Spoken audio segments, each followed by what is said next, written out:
Este programa foi produzido no ano de 2000, no contexto da apresentação do Referencial Nacional Curricular da Educação Infantil.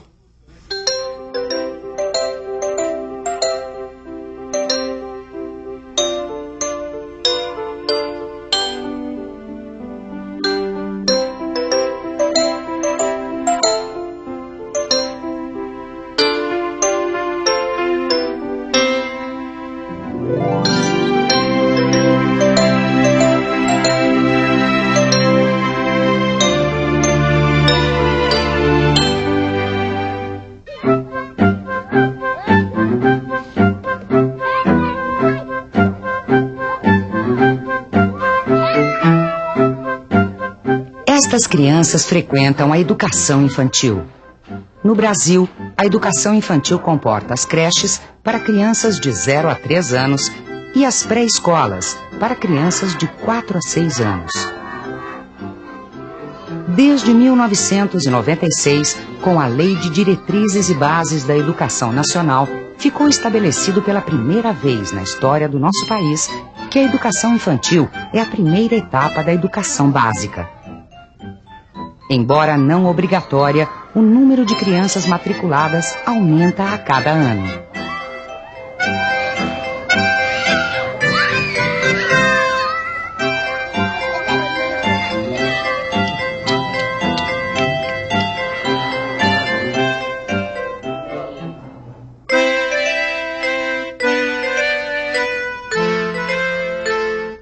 Ruth tem 4 anos. Mora com a mãe, a irmã e os avós no bairro do Ipiranga, em São Paulo. Este é um dia importante. Ela está sendo preparada para seu primeiro dia de escola. Ela já está entrando até tarde demais, né? Ela era para ter entrado mais ou menos com uns 3 anos e meio, que é a idade. Mas como ela era muito apegada comigo, é muito apegada, né? Aí ela chorava muito, né? Tentei colocar ela numa escolinha, mas 3 dias só. Ela berrava. Agora mesmo ela quer mesmo. Eu acho que é a hora, né? É que é a hora que elas querem, não dá pra... Ruth é a única criança de sua classe a ter o primeiro dia hoje. O resto da turma já está na escola há algum tempo.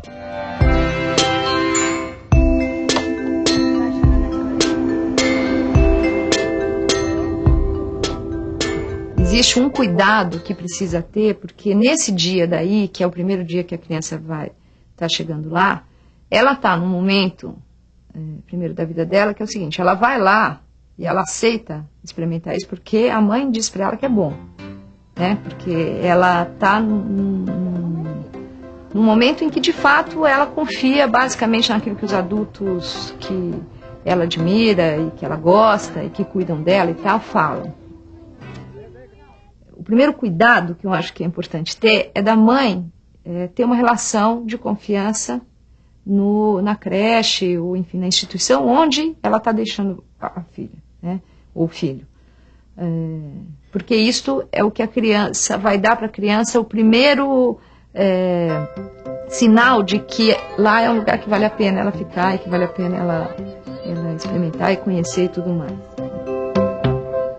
Esse processo, esse momento, que pode ser uma primeira semana, um primeiro mês, né, ele tem que ser um momento muito pensado para essa criança, né, que vai chegar assustada. Mesmo que ela deseje vir, mesmo que ela já conheça, mesmo criança que quando de um ano para o outro muda de turma, ela é assustada, ela tem medo, como é que vai ser, eles vão gostar de mim, vão me emprestar um brinquedo. Ruth, essa é a Rafaela. Essa é a Aline, Bianca, outra Bianca. Então a professora tem que estar muito atenta, criar, eu acho que uma situação de acolhimento. O que é a situação de acolhimento? Quer dizer, não significa, olha, aqui é proibido proibido chorar. Ou, por exemplo, aqui pode fazer tudo. Não é isso. Quer dizer, é configurar situações onde as coisas estão muito claras, o que pode fazer, o que não pode fazer, que todos os adultos estão lá para responder às angústias da criança, e mesmo se ela chorar, que ela pode contar com um colo, se ela quiser ir embora, e se for muito angustiante, que o professor ou o orientador vai chamar a mãe dela, né? Quer dizer, ela não se sentir aprisionada ou nem abandonada, quer dizer, ela ir construindo um vínculo, né? Na verdade tem a ver com vínculo, construir uma relação de confiança com o adulto, que vai poder mostrar para ela devagarinho que os outros amigos sentem as mesmas coisas, querem as mesmas coisas, e que aí depois, ao longo da vida escolar, as coisas vão sendo, enfim, é vida, né? Vai sendo administrada. Esse aqui é o Daniel Esdras, o Rodrigo, é o Ruth, esse é o Lucas Emanuel, Carlos Eduardo. A ideia, a gente entende que a adaptação à escola ela é um processo. Mesmo que as crianças se adaptem muito bem na primeira semana de aula, no primeiro mês de aula, a gente sabe que existem alguns aprendizados que se dão no espaço escolar que são muito diferentes do que acontece em casa. Por exemplo, aguardar a sua vez, por exemplo, respeitar o ponto de vista do outro, eles se dão de um jeito muito diferente. Então a ideia é que as crianças tenham um tempo um pouco maior para desenvolver esse processo, porque o que está em jogo é estabelecer vínculos de confiança com adultos que não são os seus pais e é poder dar início a esse processo de conviver com outras crianças da mesma idade. Então tem todo um cuidado aí da nossa parte em preparar os pais para esse momento, que também para os pais é uma expectativa muito grande, e acolher as crianças de uma forma muito confortável. A gente entende que a gente pode definir que a adaptação à escola se deu quando as crianças reconhecem diferenças entre o espaço da casa e o espaço da escola. Quando ela reconhece as normas de funcionamento que regem um espaço e o outro, o que é comum e o que é diferente nesse caso. Rafaela, Babington, Bárbara, Beatriz, Ruth, Presente.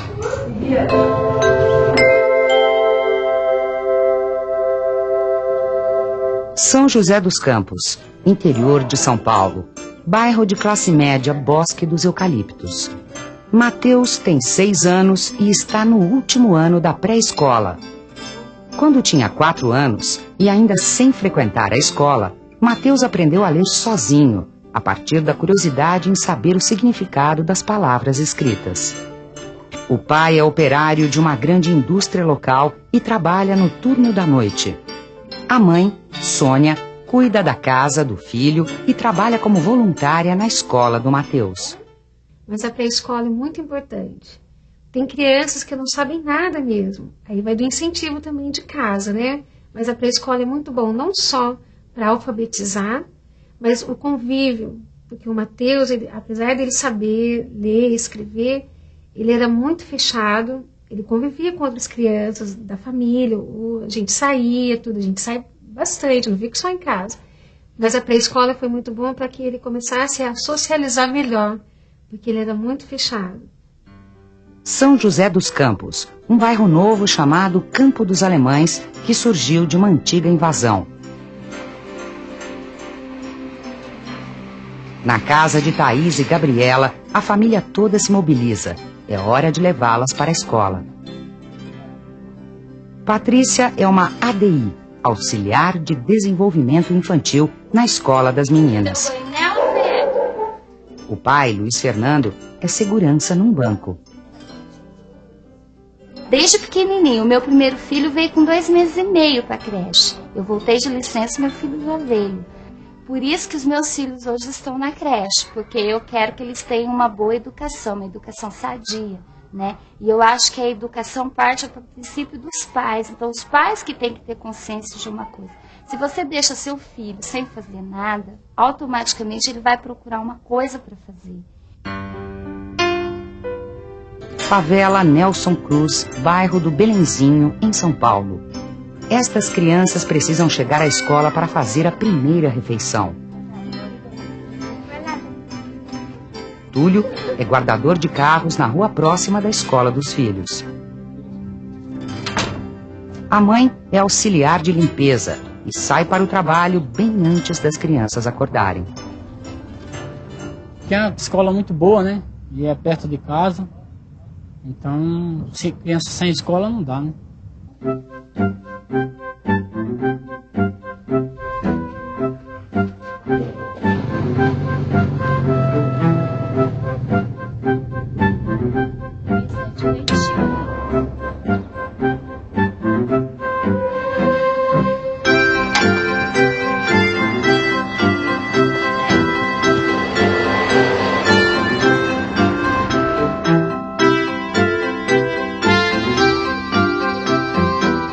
No Brasil, existem cerca de 23 milhões de crianças de 0 a 6 anos. De acordo com o Censo Escolar de 2001, 5 milhões e 900 mil frequentam a educação infantil. 10% das crianças de 0 a 3 estão nas creches, e a rede de pré-escolas atende 51% das crianças de 4 a 6 anos. Só as prefeituras recebem 66% das crianças brasileiras em idade pré-escolar.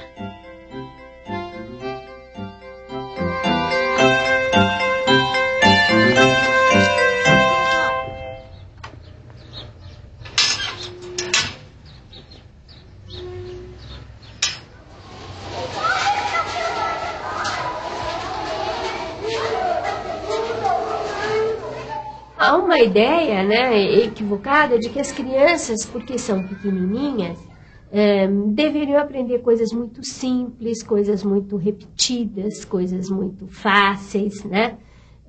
Então, a ideia de que você, ao ler um livro para criança, você lê um livro bem simplificado, um livro que tem meia dúzia de palavras em cada página, ou a ideia de que você canta algo que é muito repetido várias vezes. E, na verdade, a criança pequena, ela se interessa muito por tudo. Ela, quando vem ao mundo, ela não encontra um mundo simplificado. Ela não encontra um mundo em que as coisas vão se apresentando a ela de forma muito parcelada.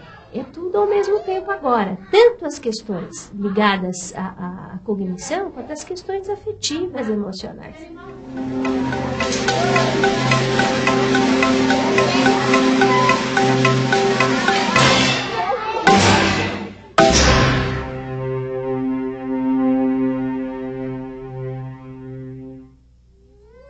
No Brasil, antes da Constituição de 88, as creches eram vinculadas aos órgãos de assistência social ou de saúde.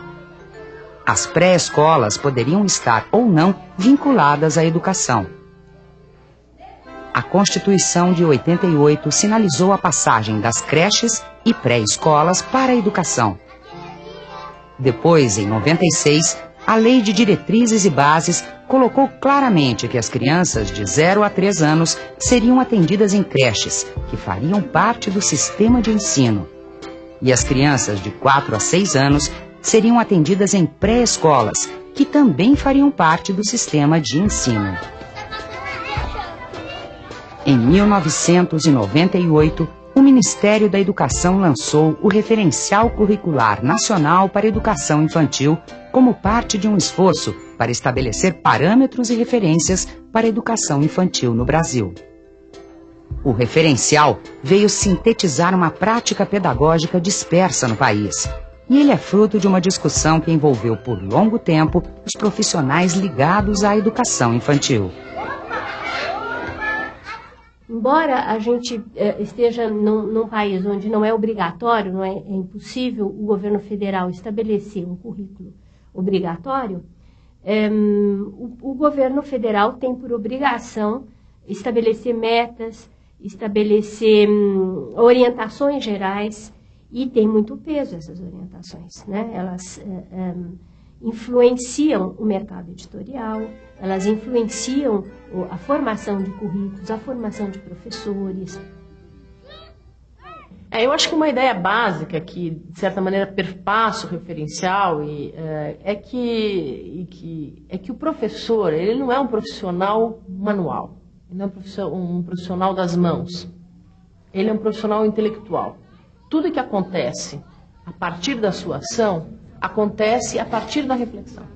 A importância maior do referencial foi ter colocado em discussão a questão do currículo para a educação infantil, né? Que esse era um assunto que não era muito tratado, não tinha muito debate em cima disso, não havia muita pesquisa, enfim. Então, acho que o fato do MEC lançar isso é como se ele tivesse colocado uma cunha. Quando a gente começou a trabalhar o referencial, ele veio assim, como se fosse uma luva, né, para aquilo que a gente acreditava. Porque até então a gente acreditava, mas não tinha tanta fundamentação teórica anterior. E eu acho que é um material muito importante na formação dos professores de educação infantil, porque está lá previsto a ação do professor, a concepção de aprendizagem e aquilo que é importante de ser trabalhado em cada área do conhecimento e pensando um pouco do ponto de vista do desenvolvimento infantil, estão consideradas todas as formas de representação que na educação infantil precisam ser trabalhadas. E ele, na verdade, representa um pensamento, né, pedagógico, um pensamento educacional que circula no país. Ele é meio que uma condensação de uma pré-escola e de uma educação infantil mais avançada, digamos assim. Quando ele veio, ele já estava dentro do que nós estávamos seguindo. Uma visão mais construtivista, partindo da realidade da criança, aproveitando o que a criança já sabe, mas não estacionando nisso, avançando, ampliando o conhecimento dela. E agora nós estudamos o referencial todo e continuamos estudando. A grande preocupação do referencial é integrar as questões de cuidado e de educação, porque as crianças da educação infantil são muito pequenas, né? As maiores têm 6 anos, elas têm muitas aprendizagens ligadas aos cuidados, aprender hábitos, né? Aprender como se cuidar.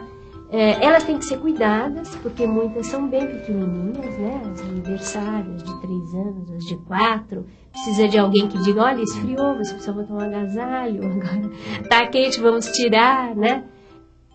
E a preocupação que a gente tinha era que esse cuidado não fosse uma coisa assistencialista, não fosse um cuidado desvinculado de uma prática educativa, né? E que ele fosse integrado dentro de um projeto que a escola tem, do que significa dar atendimento para essas crianças dentro de uma escola. E aí que a gente propôs uma nova discussão, que era de ampliar essa ideia, e incluímos a ideia do brincar. Por quê? Porque o brincar, de certa maneira, por ser uma linguagem simbólica, por ser a linguagem constitutiva da criança, que é por meio dessa linguagem que ela aprende a ser gente, né? Que ela aprende a significar as coisas, a representar, ela, por meio da imitação e da transformação dos significados dos objetos, ou mesmo do papel, quando ela põe um cap de guarda, quando ela põe um sapato de salto da mãe, um vestidão, e ela brinca de princesa.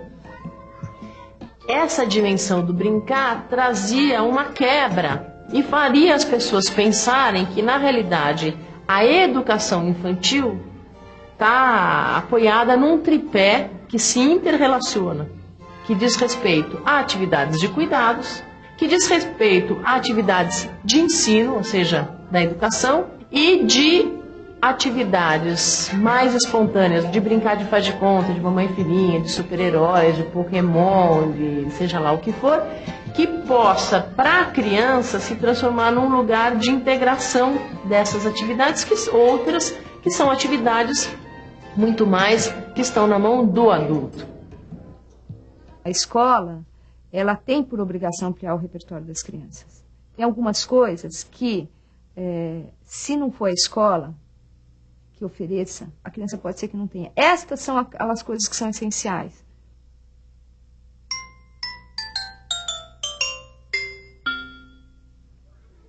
Toda sala tem sua rotina organizada. Ela se diferencia um pouco por questões de organização de horário de lanche, né, organização de horário de vinda à biblioteca, né, quer dizer, e até do próprio parque. Mas basicamente todo mundo tem as mesmas coisas. Nós fazemos a rotina, né, calendário, chamada, escolha dos ajudantes do dia. Todo dia tem essa rotina, uma coisa já que eles mesmos cobram, né? Nós chegamos, já tem que fazer isso, tem que fazer aquilo, eles já têm essa rotina. Depois tem uma roda de conversa. É uma roda de conversa, uma conversa, né? É uma situação de aprendizagem onde a criança vai aprender a conversar.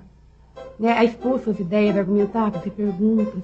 E o professor, nesse momento, ele tem o papel de participante, de evocador de lembranças, de costura dos assuntos, de ajudar a criança a dar continuidade de um assunto ao outro, participando. Depois da roda de conversa, nós temos o trabalho diversificado, onde nós montamos cantinhos. Cantos, a gente chama de cantos, né? De jogos simbólicos. Então, onde ela vai colocar para fora tudo o que ela pensa, o que ela sabe daquele mundo adulto. Então, nós sempre colocamos um cantinho de artes. Cada dia é uma atividade diferente, com uma técnica diferente, com materiais diferentes.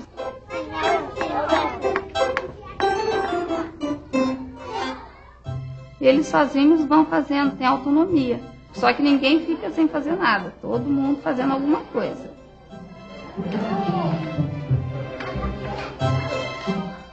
Temos também o cantinho dos jogos, que é onde nós colocamos jogos matemáticos.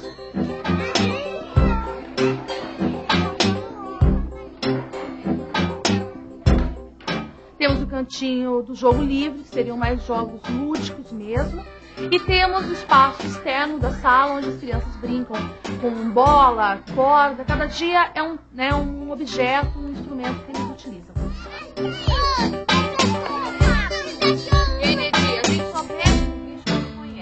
Ele nasce pequenininho, como a gente, vai crescendo. Conforme ele vai crescendo, a casquinha dele também vai crescendo. Aí eu trouxe revista. Após isso, as crianças têm o leite, eles tomam um copo de leite. Depois tem o horário do parque. Eles ficam em torno de meia hora no parque. Em todas as unidades daqui, dessa região, encontram duas salas, ou uma sala está na merenda, a outra está no parque. Depois troca. Depois da volta do parque tem arrumação, beber água, lavar a mão, toda a parte de higiene. Depois nós temos o momento da história, que ou o professor conta, tem dia que é o professor que conta com livro, depois o professor conta sem livro, outro dia é a criança que conta, então ela se prepara para contar para os amigos. Eu adoro contar história. Então, as minhas histórias são bem, assim, cheias de coisas, né? As crianças entram na história, sabe? A gente vai contando uma história, pode ser que eu conte do livrinho, depois a gente representa a história. Na sala, antes de ir embora, e vai no cantinho e veste aquelas roupas, né? No cantinho que faz de conta. Então é a roupa da Cinderela, da princesa.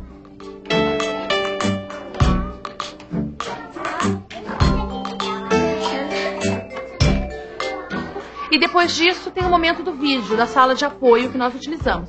Mas também, cada dia é uma atividade. Tem o dia certo para o vídeo, tem o dia certo para o fantoche, para que a criança não vá todo dia assistir vídeo, né? E que aproveite o espaço de uma maneira melhor. Após que nós voltamos da sala de apoio, eles se organizam, né? A parte de higiene novamente, para poder almoçar.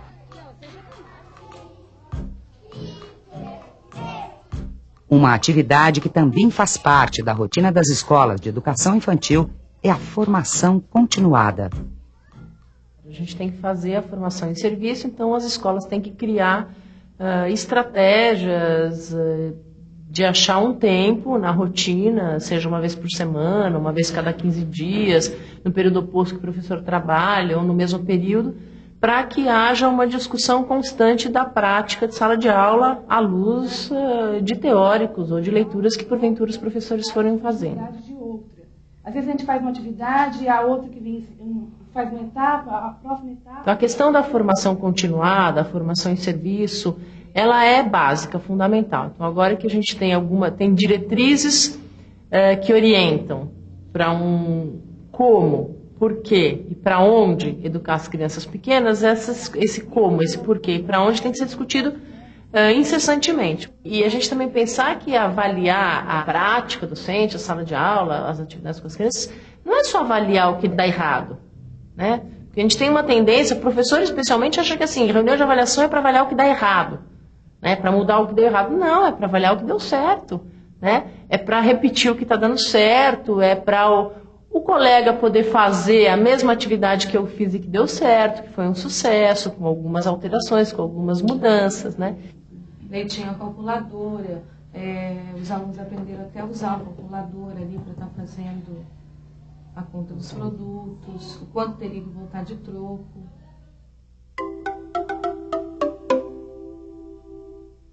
Durante um certo tempo, você ia fazer uma palestra, a primeira pergunta que as pessoas falavam era o seguinte: deve se alfabetizar na pré-escola? Né? Hoje não se tem mais essa pergunta, porque se sabe o seguinte, que o processo de alfabetização é um processo longo e que começa desde que a criança é pequenininha, desde que ela tem contato com as coisas escritas.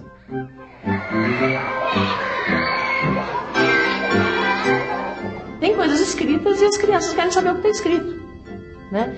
O que significa que, então, elas entendem que lá tem algum sistema que representa, que significa, que expressa, que elas não conseguem ler, e então o professor tem que dar instrumentos para ela fazer isso. Quer dizer, então, na educação infantil, na creche, na pré-escola, como é que a gente faz isso? Primeiro, vivendo num ambiente que tem coisas escritas, sim, falando para as crianças que lá tem coisas escritas e contando o que está escrito.